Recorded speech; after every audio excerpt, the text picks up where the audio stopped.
San Francisco, one of the more densely populated cities of the United States.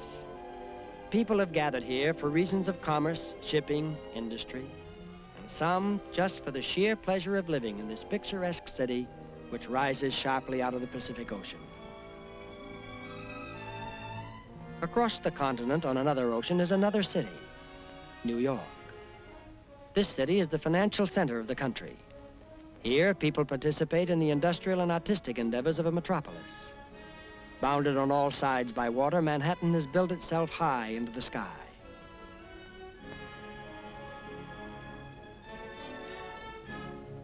Many people live in large cities, but lots of people live in smaller cities too, like Tampa, Florida.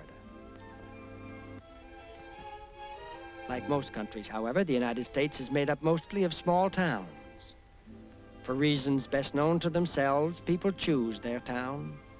Many times it's a man's job that decides where he and his family will live. Many times a person simply stays in the town where he was born. Each small town, like each city, has its own reason for being. Some of the towns are industrial, others agricultural.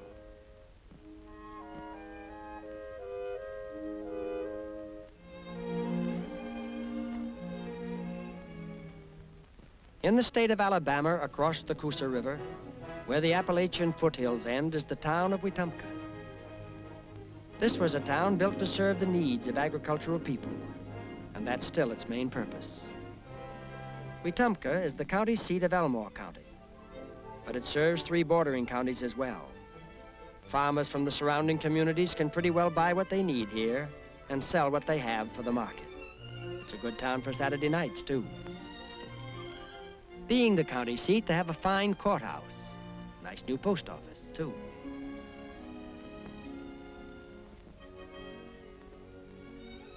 The communities that use Wetumpka as a trading center are widespread. Several miles west of Wetumpka is the community of Holtville.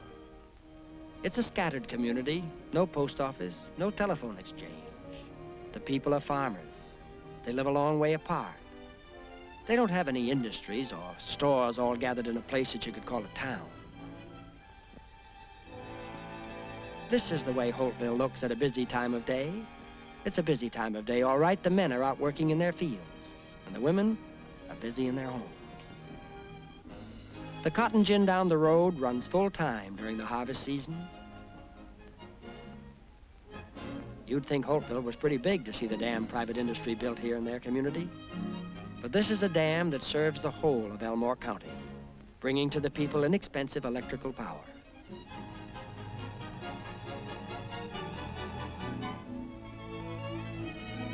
Yes, the people in the community of Holtville live a long way apart. Sometimes it's a mile or more between houses, but they're neighbors just the same. Like other farmers elsewhere, they benefited in the shift of the relation of farm prices to commodity prices. But that was just one of the things that helped Holtville prosper.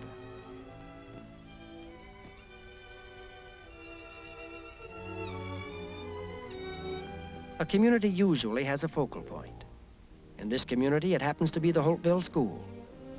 To understand a community at all, you have to get at its focal point. So in this case, by examining its school, you'll come to know Holtville itself.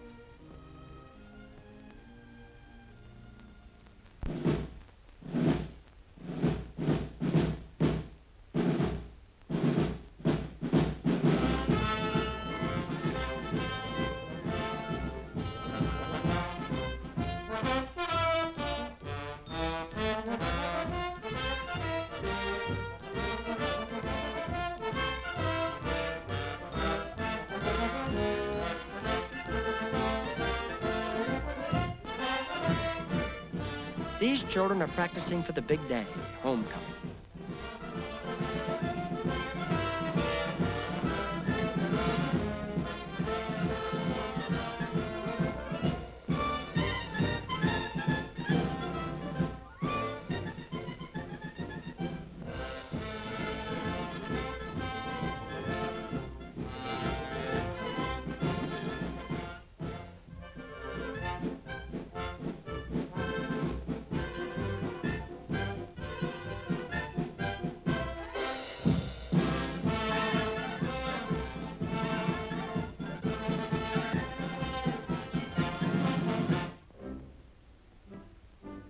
homecoming arrives. The people of the entire community are guests of the school.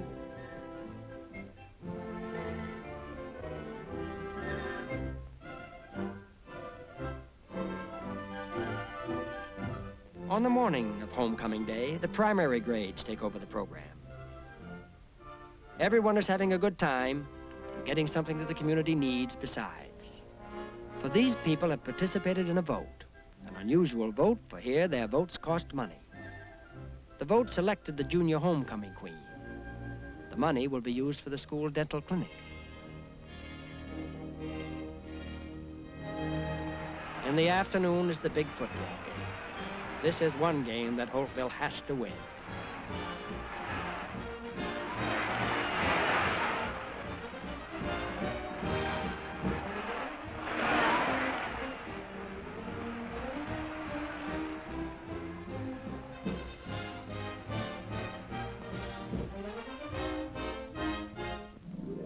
Then at the big dance in the evening, the senior homecoming queen is crowned.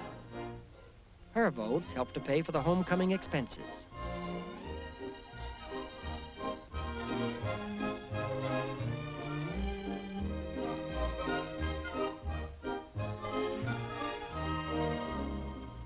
Always behind a community are its leaders. In Holtville, there are men like B.E. Myrick. He's chairman of the district trustees. Then there's A.W. Curlee. There are lots of Curlees in Holtville. This one is a district trustee. Clyde Brown, supervisor of community services as well as being a district trustee. A good carpenter, too. It takes a lot of planning and a lot of work to start a community and to keep it going. Here's the principal of the high school, James Kritzberg. He actually started to become principal of this high school when he was, about 10 years old.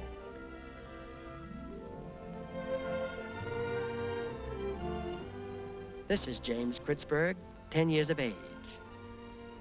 Young Jim Kritzberg. Jim was born and brought up about 20 miles from Holtville. He was growing up at a time when the South was in dire straits agriculturally.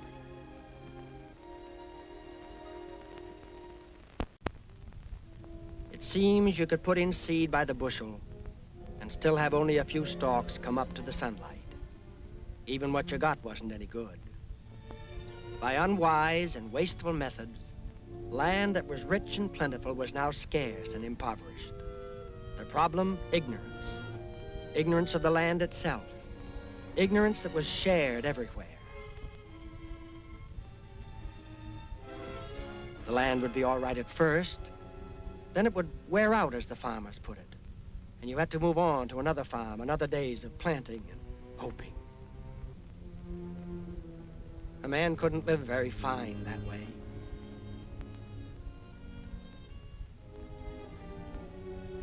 It didn't seem to matter how hard you worked.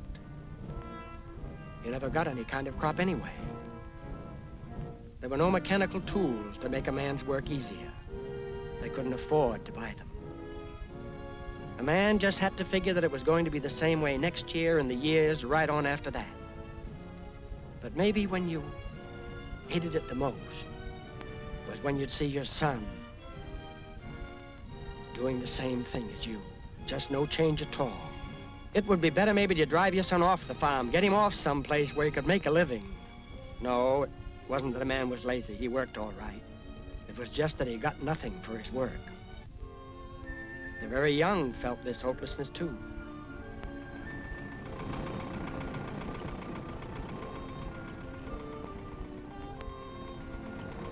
A car from another state. Well, now, that was something.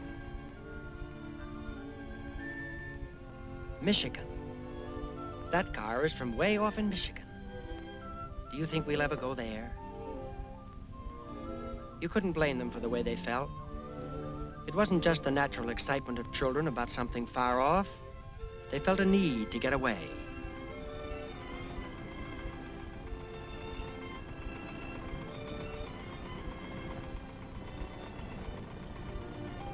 Nothing was so important that you wouldn't stop long enough to see a car go by. No, sir. Where do you suppose those people are going? And what on earth are they doing way down here? Suppose they're just going through. just going through.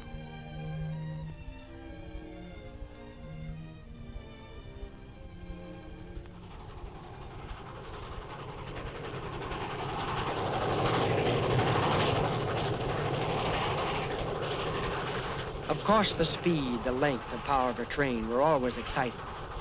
But there was a deeper and more poignant meaning. This train was evidence that other states, other places existed. Just think of all the places you could go to on a train. You could go where there weren't any mules, where there wasn't any cotton. You could go where you'd never have to work as hard as Dad. There were such places. That's what the train meant to these children, an escape to some kind of wonderland, to distant places, to adventure, to romance. This was a means of getting away from the poverty of their land and their lives.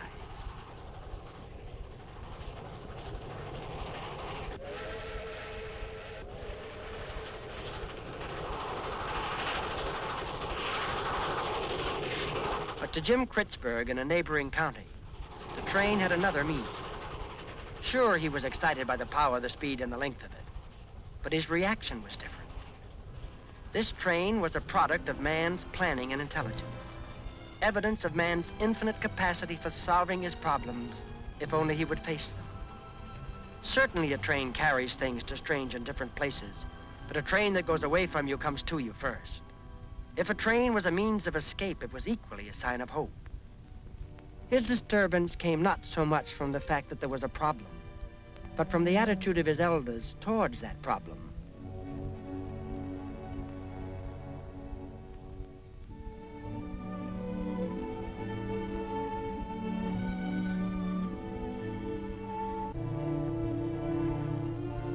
There they go again, talking about dust, sun, mules, poor crops, times are tough, hardly worth working.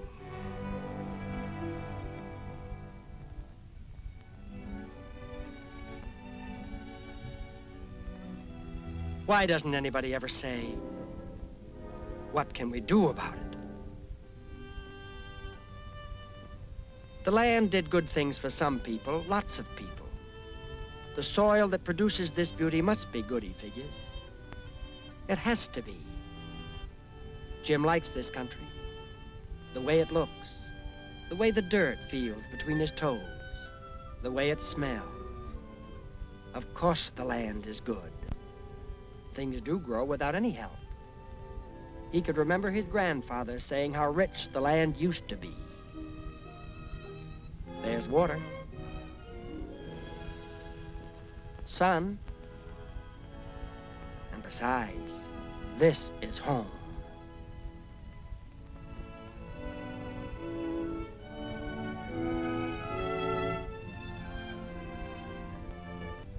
There must be an answer. There has to be. If nobody else finds it, it's his job to try.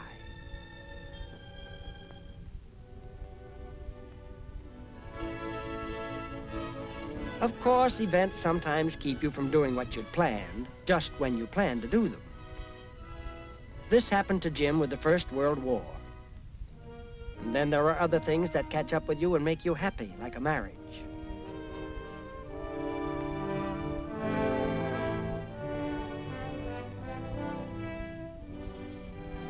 Jim Kritzberg held to his purpose to work with the rural people of Alabama. Upon leaving the Army, he came to teach in the city of Montgomery, capital of Alabama, in order to keep looking for his rural school.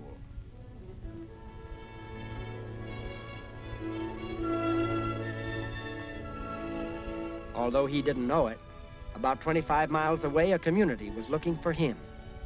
Holtville was stirring. Their school had burned down. They wanted a new school. Ordinarily, the county would have built such a school, but this was a new age. Now there were automobiles and buses.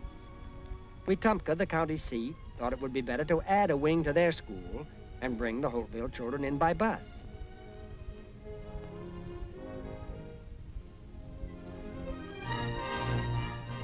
It was a nice school, but the people of Holtville wanted their own school. Somehow, the people in Wetumpka were different. They lived in different kinds of houses, They worked in offices, had different kinds of businesses.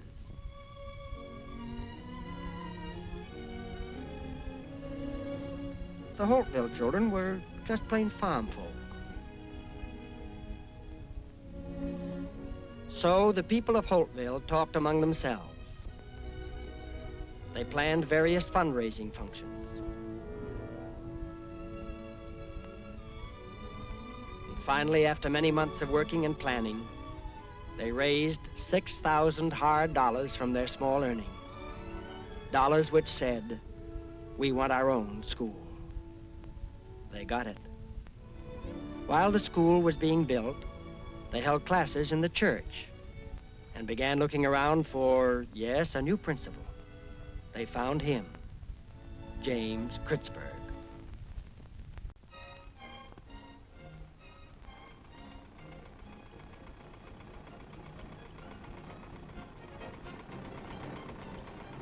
Jim Kritzberg felt an inner excitement as he approached Holtville. This was the school he'd always looked for.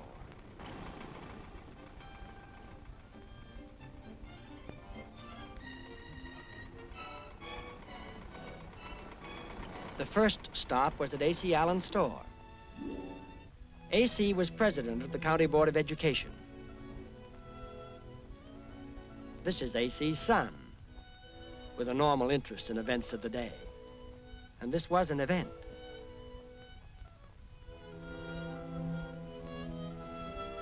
Jim was happy to have an opportunity to introduce his family, his wife, and the twins.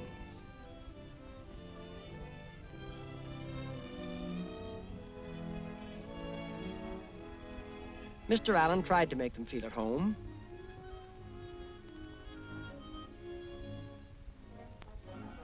Young Jimmy Allen spied two friends, and the twins spied him too. They were going to like Jimmy. They were going to like Holtville. This was a friendly place.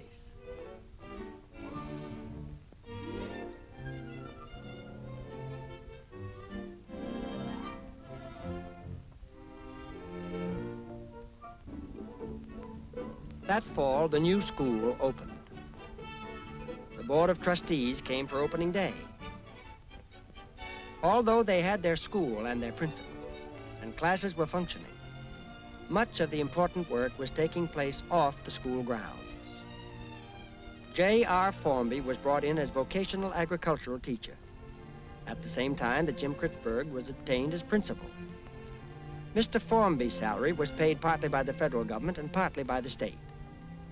Formby, like Kritzberg, was born only 20 miles away. He, too, knew the land and the people. Both he and Mr. Kritzberg knew that there was little sense in teaching the children new methods, unless these new methods could be used on their parents' farms. Part of Formby's school duties was to work out ways and means of teaching the older generation at the same time he was teaching the younger. The condition of the soil told him how difficult the job would be.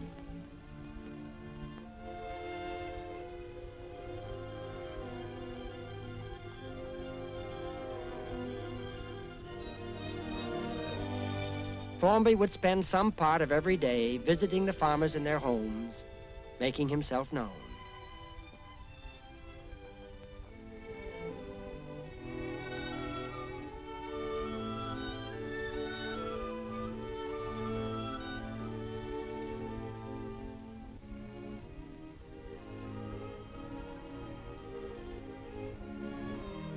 He would wind up his visits with the suggestion that he was thinking of holding some night meetings at the school, at which they could discuss some of the soil and crop problems.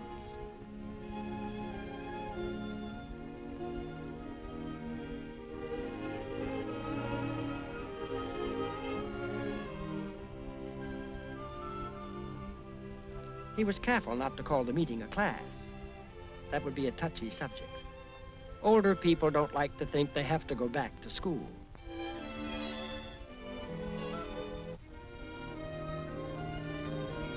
Visits were endless, distances great. Encouragement, little. There was always one more farm to visit before a day was done. But day after day, mile after mile, farm after farm, Formby kept at it. At last, he felt the time had come to call the first meeting. The farmers had been pleasant enough, but would they come? They came, a small group, but it was a beginning.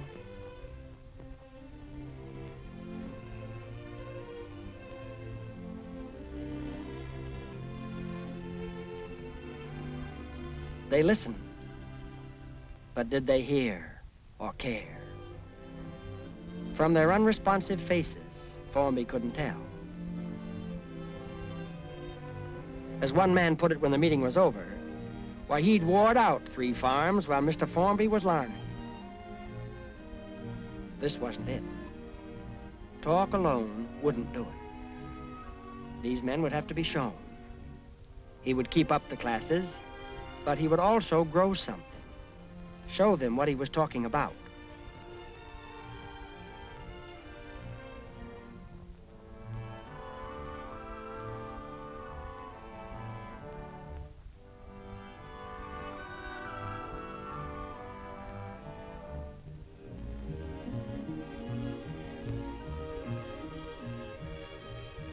On a piece of land owned by the school, Formby planted a patch of cotton. Sunday mornings, farmers would come to look over the field he was working.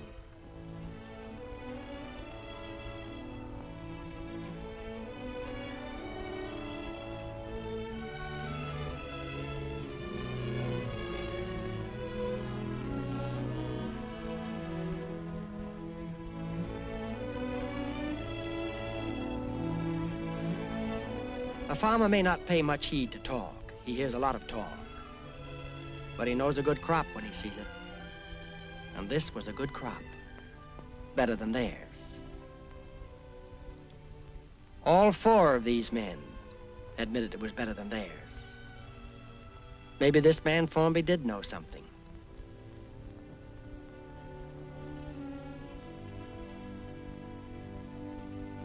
On this same day, Formby came to the field. He was looking for something too. The farmers hadn't said anything about his crops at the meetings, but they were beginning to ask questions. He was wondering why they'd changed their attitude. He found his answer. Now he could put the 2 generations together.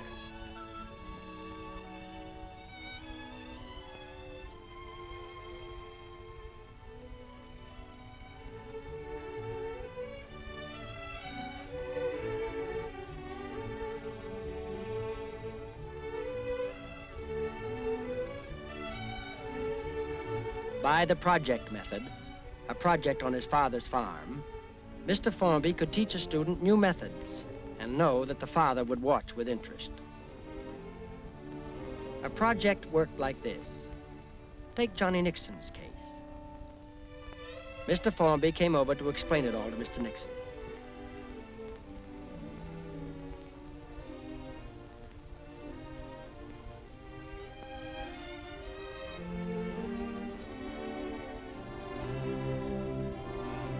In order to complete his course in farming, Johnny would have to have a 3-year project.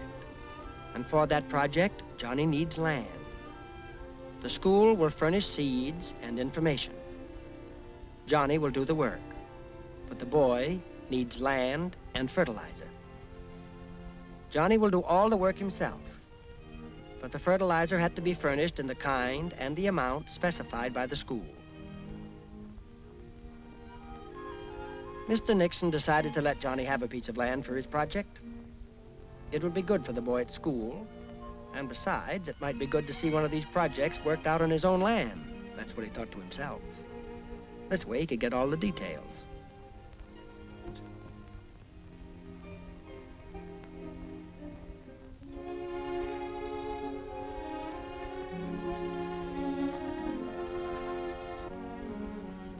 Mr. Nixon watched Johnny throughout 3 years of cotton raising. At the end of the 3rd year, he stood for the 3rd time to examine the staple and the bloom of the best cotton that had ever been grown on Nixon land. And it was Johnny's cotton.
An odd-looking school building, isn't it?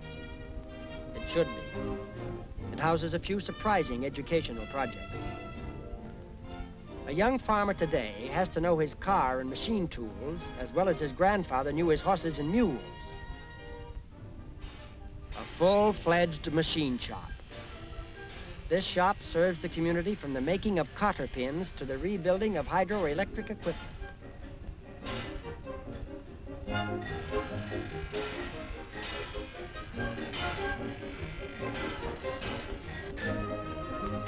Under the guidance of one master toolsmith, the students perform most of the work and receive full scholastic credit.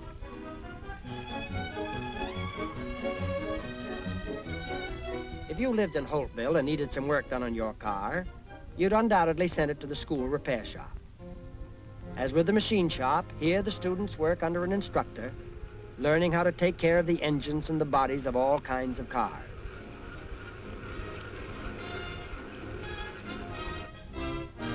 Some of these students do become professional auto mechanics.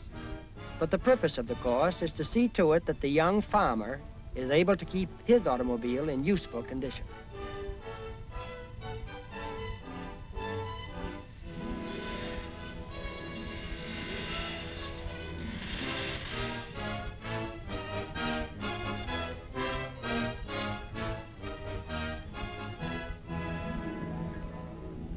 One of the earliest of the school community projects was butchering and the proper storage of meat in a deep freeze locker.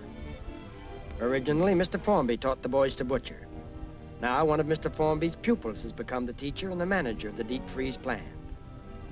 So important to the diet of the community is this butchering, that students in the butchering group are excused from other classes when necessary. Whenever a farmer has any stock to be butchered, he may call the school. The students studying butchering do the rest.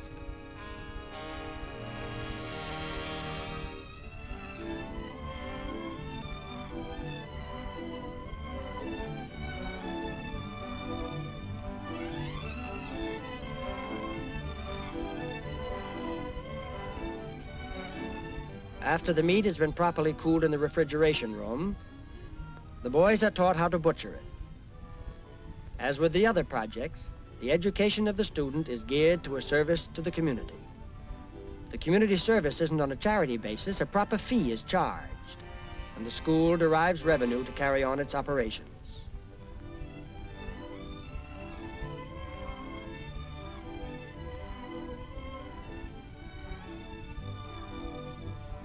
The school has played an important part in the increasing use of farm machinery throughout the county. At a time when most individual farms couldn't afford machines, the school acquired 2 tractors and trained the students to use them. Today, Mr. Formby's classes quickly become expert at contour plowing. Under Mr. Formby's direction, the students survey the field, stake out the contour lines, and trace the furrows so as to retain the greatest amount of rainfall with the least loss of topsoil.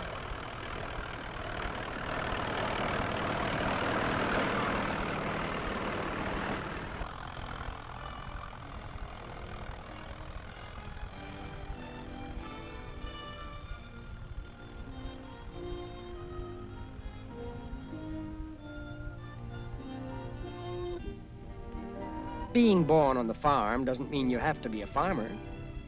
These students, for example, decided they'd like to run a printing press. The school ferreted out some old printing machines, the machine shop put them in shape, and now a printing press is in operation. They print a local paper. They do church programs, business cards, entertainment programs, and odd jobs desired by the community. The fees for these services will pay for the equipment and increase the operating funds for the school. A goodly proportion of the boys who have passed through this operation have gone on to jobs in printing establishments in Montgomery and other cities.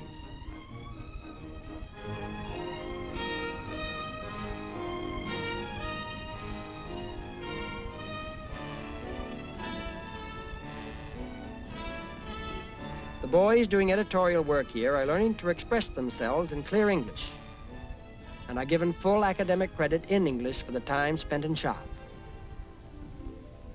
What we eat has much to do with what we are. These girls are learning the preparation of simple foods, what constitutes a balanced diet, and how to plan and budget the costs of a proper diet for a family. The teacher, Mrs. Holt, recognized at once the all too limited diet customary in the community. Through the years, her influence has shown itself in many ways. She maps out the school diet in the cafeteria. Here, every school day, children learn to like new foods, new tastes. Little by little, they ask for these dishes at home. Little by little, Mother finds out about them and serves them.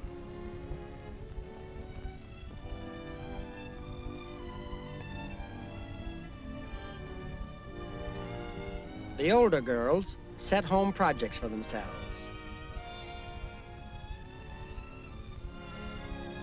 This young lady discovered her family didn't like carrots. She had experimented with various ways of serving carrots in order to find one which would be palatable to her family. Tonight, she has shredded raw carrots into a molded lime salad.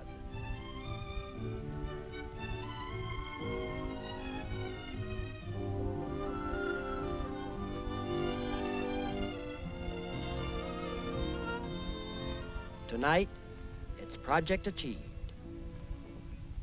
If a girl becomes handy with a needle and sewing machine and learns how to use a basic pattern, she can do much to satisfy her own desire for nice clothes without being unfair to the family budget.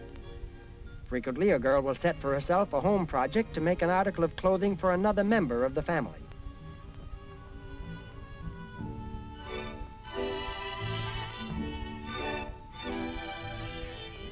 Out of this particular project comes a new relationship between mother and daughter.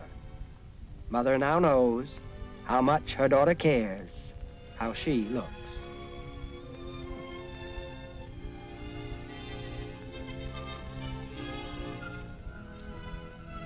The school has learned what a help the County Board of Education can be.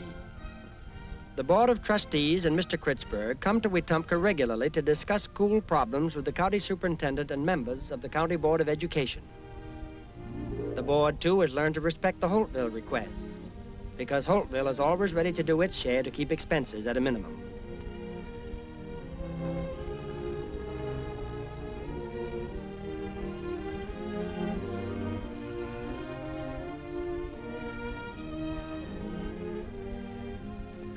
Today, the school would like some paint to freshen up the agriculture building. The county supplies the paint, the school supplies the painters.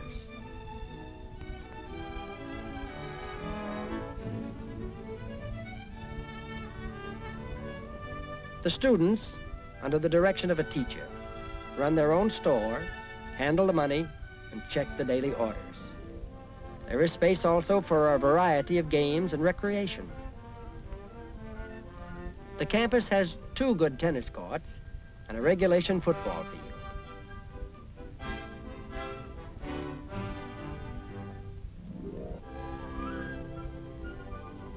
In recent years, the school has extended its health activities.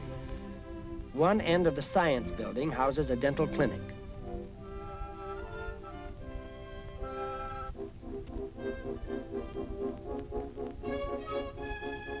By contributing a portion of his salary, the school receives monthly visits from the county dentist.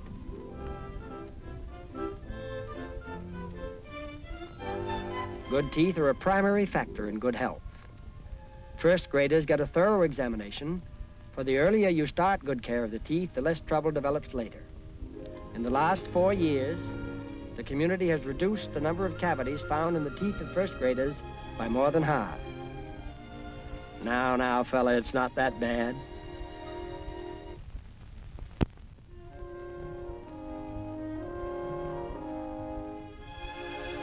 At the beginning of the school year, a physical examination is given each pupil, and the results entered in the child's permanent health record.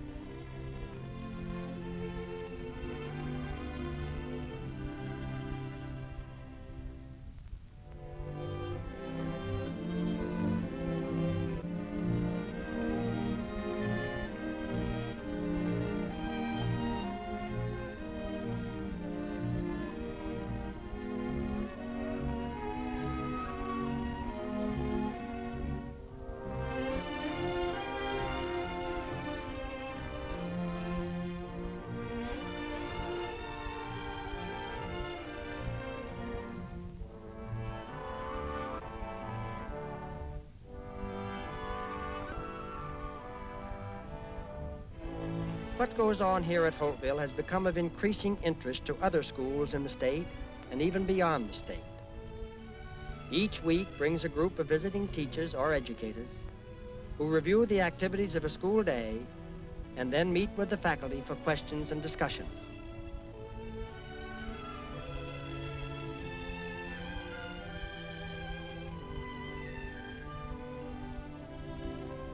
Over in Montgomery, the State Board of Education has a very deep interest in the happenings at Holtville. It was the foresight of the State Board, coupled with a group of educators known as the Southern Association, which made the Holtville of today possible. This group is the Committee on Courses of Study, meeting today with Dr. Meadows, State Superintendent. The State Board cut the Holtville School free from normal requirements. The Southern Association helped devise and evaluate new teaching techniques. As chairman of the Subcommittee on Courses of Study for Rural Schools, Mr. Kritzberg has received much help and stimulation from his fellow members. And in turn, he has given richly from the experiences at Holtville. The invaluable working relationships of people like these is living proof that public officials can be public servants. Montgomery offers advantages in indirect ways, too. As the state capital, it is the seat of government and the center of political activity. With a population of approximately 100,000, it's a sizable city. Its shops, its varied industries, its railroad yards, its bus terminals, its newspapers hold much of interest for an inquiring mind. The encouragement given students at Holtville to look sharply at the actual pattern of life into which they soon must fit sends many a girl or boy to this nearby city.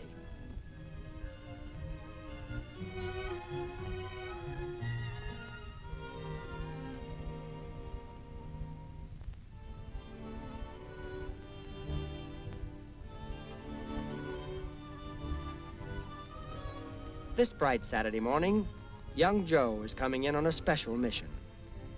His mother and aunt drop him off at the office of the Montgomery Advertiser.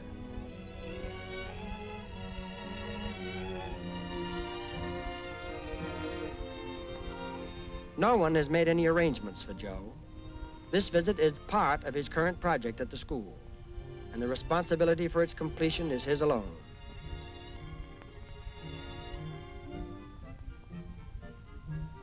He finds his way to an editor's office, walks in, and without any preamble comes to the point. "I'd like to find out how you run a newspaper," he says. The editor is taken aback at the size of his inquisitor and the seriousness of his intent. After all, it's Saturday and he has some work to catch up on. "Suppose you come back some other day, Sonny." "But I gotta know," says Joe. Something in the boy's manner intrigues the editor. "Come around here."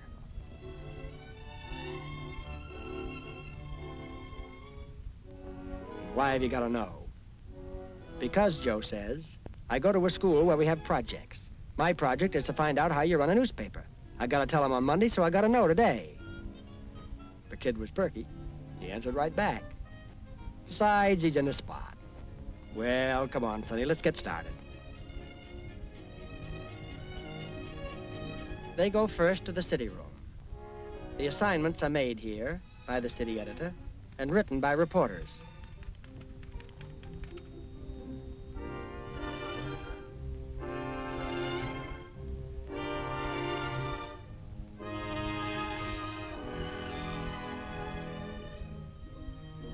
Then the stories are edited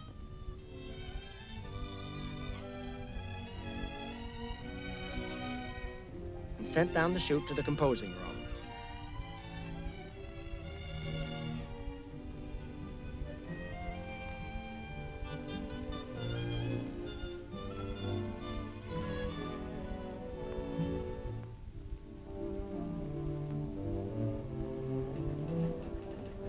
Down here, the story is set into type.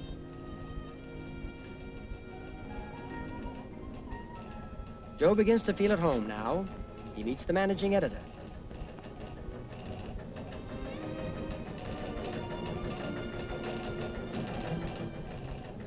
The typesetter takes time to show him how the machine works.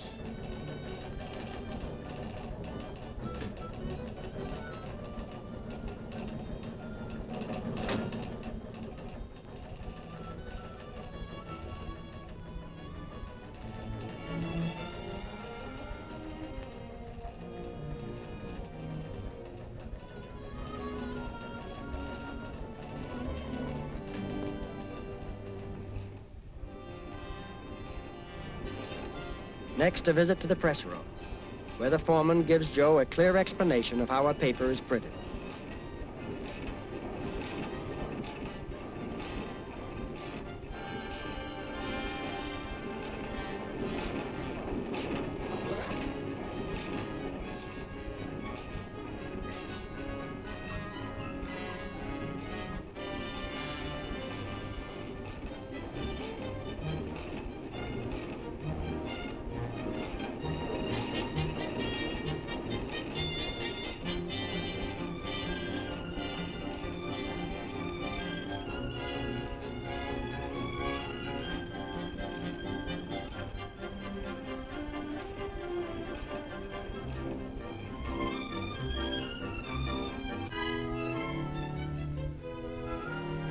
Upstairs again, the editor surprises Joe. How about writing a couple of articles for us? The editor didn't know that in 6 months' time, Joe would be a regular correspondent with pay. Always the school's objective is the fullest development of the individual. At Holtville, during the senior year, each senior is required to present a written report to the assembled faculty. This report expresses from the student's viewpoint what the years at Holtville had meant. It is a critical analysis of these years and speaks of the teachers and the experiences which to the pupil seemed helpful, and also of the classes and experiences which to the pupil seemed less than satisfactory. In return, the various faculty members speak with equal frankness about those qualities and habits in the student which, in their opinion, must be altered or improved if the student is to achieve the goals which he has set for himself. The significant fact about these interchanges of thoughts and feelings lies not in whether the pupil or the faculty member is right or wrong, but simply in the fact that these interchanges happen.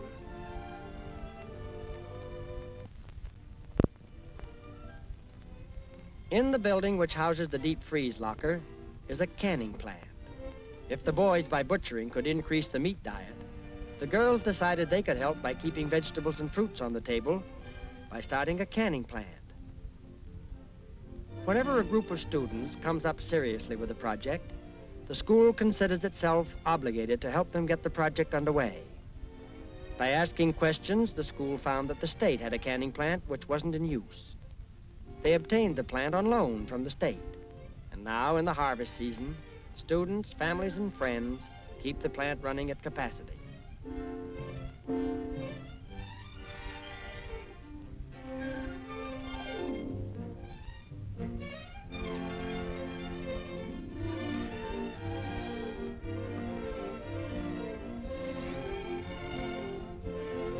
Doing things in a group somehow takes the tedium out of work, and the modern equipment at the plant makes the process much faster and much simpler than canning at home.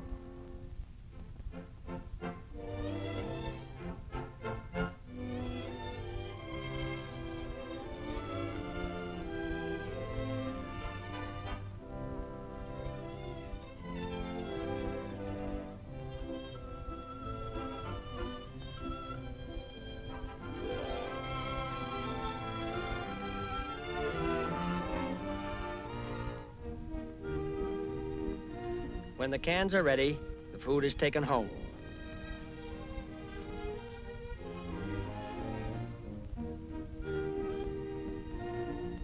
Throughout the 9 months of the year when school is in session, meat is taken home regularly from the deep freeze lockers by the students. Any farm able to raise its own beef or pork may store it in the school freezer. Mother then gives her order to one of the children, who picks the meat up just before going home.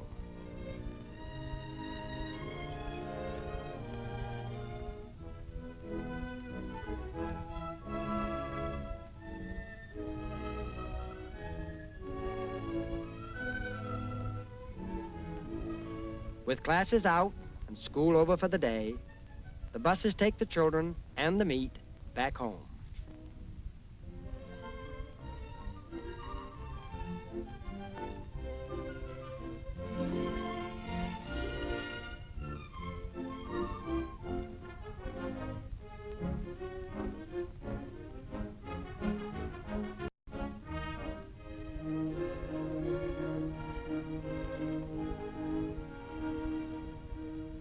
Tramping down the lanes and through the fields, Mr. Kritzberg reviews the conferences, discussions, meetings, and experiences.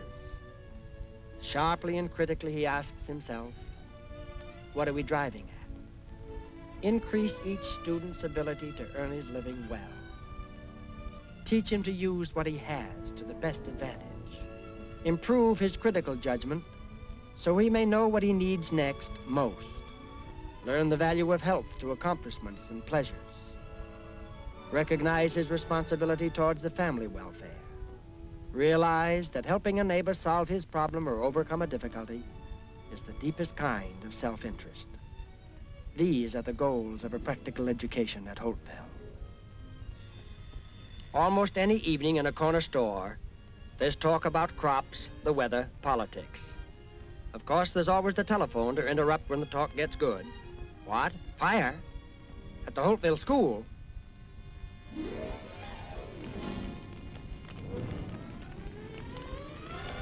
The fire was in the building which contained the deep freeze locker and the canning plant. There isn't much chance of putting out a fire with water in a rural community. There isn't that kind of pressure in the water pipes. You save what you can, watch it burn, and keep it from spreading.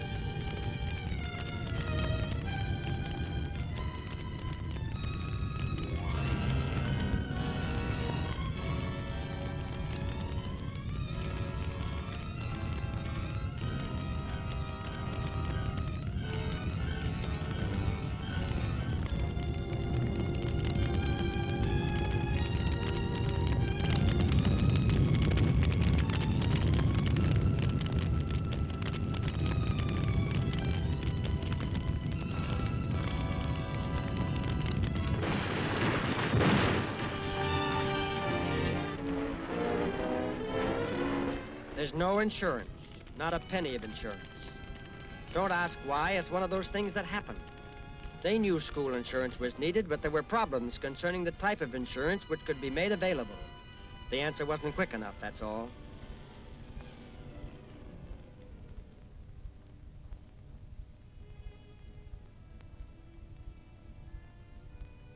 Four important community services: the deep freeze locker, the canning plant, the printing press, and the hatchery. Four important teaching tools, now ashes and charred brick. How raise the money to get these services started again? Should they call the community together, explain the urgency? Mr. Kritzberg thought no. The people that had these things had used them fully. How long would it take the people to miss them and want them back?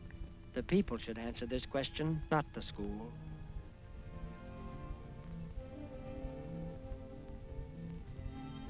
During the months that followed, not much was said about restoring the lost services, but life went on as it usually does.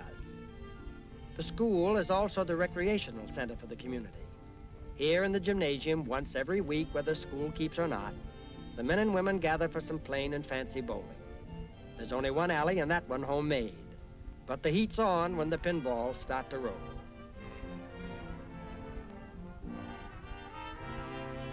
Because of the lone alley, the players have a long wait between turns. Some play cards, others talk, and some watch and talk. People don't come here to watch other people play. They come to play too. You don't have to be much of a bowler. The mere fact that you want to join in makes you welcome on one of the two teams.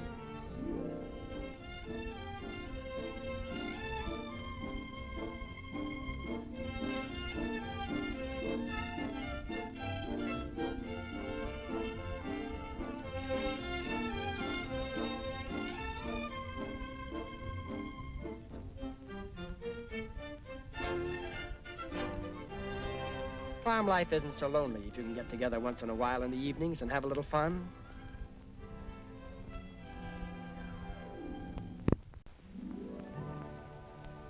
Here comes a load of oats ready for the thresher.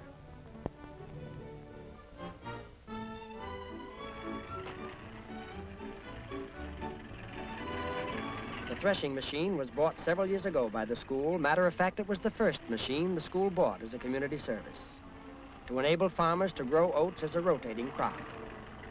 With the thresher available, more and more farmers have been growing oats. Recently, a young man bought the thresher from the school. He continues to operate it as his own business and turns the income into improvements on his own farm.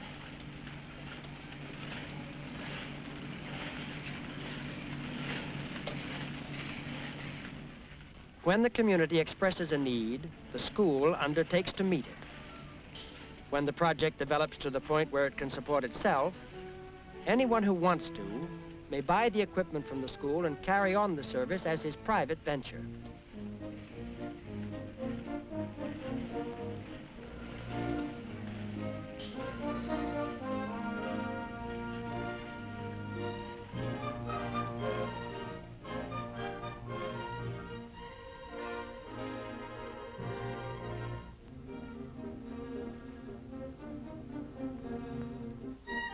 This is the school woodworking shop. Originally, it was built and operated by the school for the people in the community to earn cash. Cash to enable them to buy the goods and machines necessary to the improvement of their homes or farms. Now, the school rents the plant to an individual who runs it as a personal enterprise. Drawing good paychecks every week are some 45 members of the community.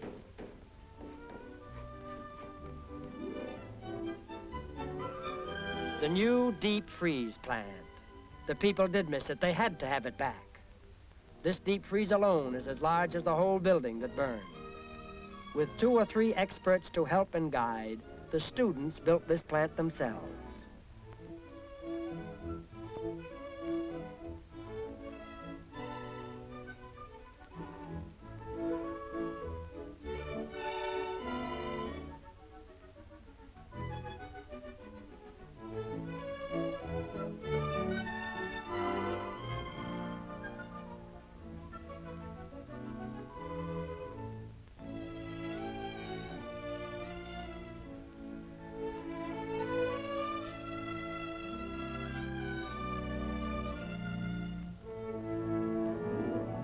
Locker space is plentiful.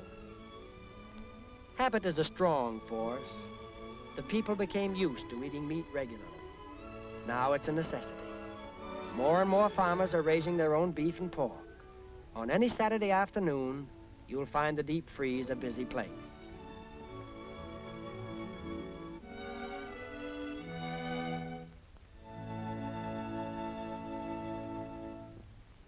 Today, the school has its own fire wagon.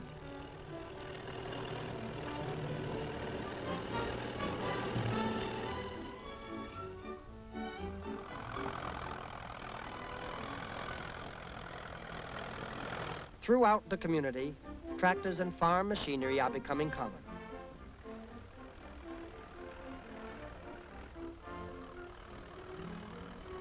This farmer went to the machine shop and made himself a homegrown fertilized spreader and seeder. A farmer can't afford not to have a machine these days.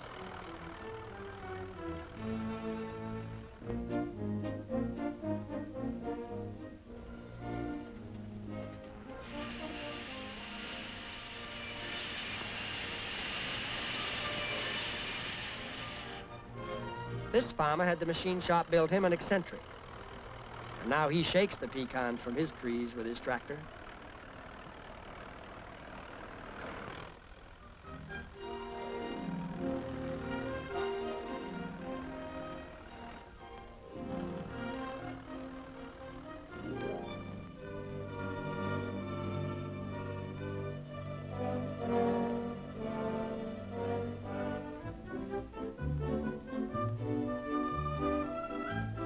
There's a lot of building going on in Holtville.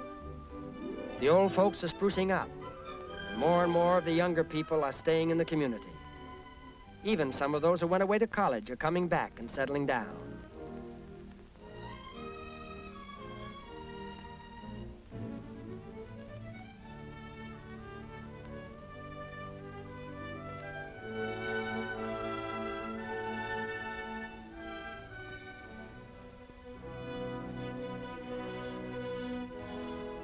Here are the people who carry a share of responsibility for Holtville. They have organized and formed a business group which meets every month. Openly, they discuss the community's needs and problems. They face reality. Reality both as to problem and as to solution. They agree to agree on a plan of action. They take action.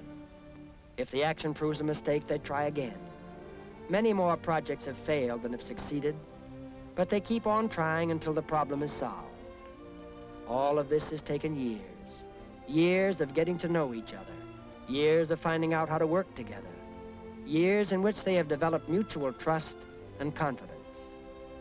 They know the only people who can solve their problems are they themselves. Solve them by their own intelligence and by their own work. By coming up with their own solutions, Holtville has received the aid of state and federal agencies, but only to the extent that such aid is available to any community.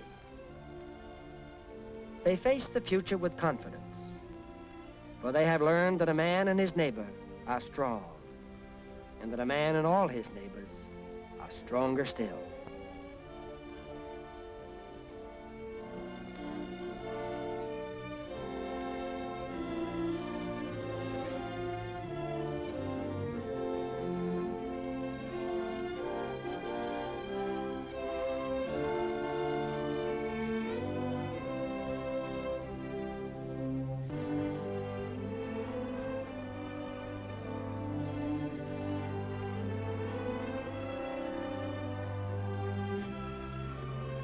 Mr. Kritzberg stands on the same hill where he stood as a boy. He likes this land, the way it smells, the sun, the brooks, the trees.